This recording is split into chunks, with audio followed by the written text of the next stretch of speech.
السلام.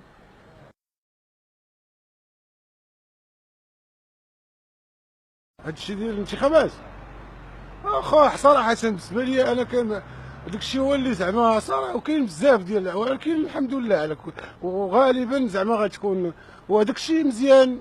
كاين شي حاجة ولكن ما حاب زعما صراحة هادشي اللي كاين، ما نقدرش نقول شي حاجة أخرى.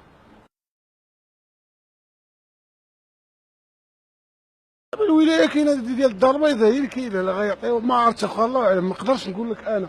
عاوتاني نشوفوا ما بغاو ولكن صراحه هو كان زعما باش ما نكذبوش مؤخرا شفنا بان ما بقاش، ولكن كاين وهادشي هو اللي وغالبا غادي يبقى على شي واحد انه باش يشوف شي حوايج. وهادشي هذا رايي الخاص، انا هذا الراي ديالي كنقولوا زعما بقى مقتنع به، وعلى حساب النصاب القانوني. دابا شوف النصاب القانوني شحال يخرج لي في النصاب القانوني. النصاب القانوني هو اللي غادي، وما عنديش زعما شي حاجه ضده ولا شي حاجه معاه ولا وما عرفتش انا زعما واش يقدر.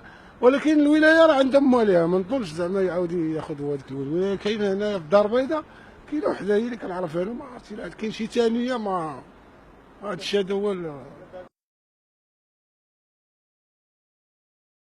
انا اولا ماشي صراحه والله زعما وكيفاش، حيت هادشي وبقينا في تما كنشوفوا على انه زعما صراحه. ولكن على اي دابا غاتشوف دابا شي حوايج وغادي يبقاو الصعب. هادشي اللي كاين زعما صراحه. ما يمكنش لك تشوف شي حاجه اللي انت ما، ولكن شنو علاش هضرتي معايا؟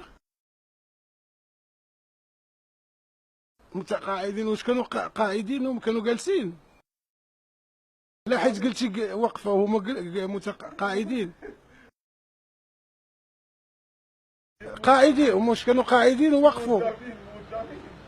الموظفين. من هذا المنبر، هذا كنقول لهم جلسوا، مابقاوش ديروا وقفه ولا حيت انت وقف ريعيه والله يحسن العوان ولكن هادشي زعما صراحة وحنا كنثقوا بانه من القدام غتكون شي، ولكن لا بد صراحة. كنشكرك شكون نتوما؟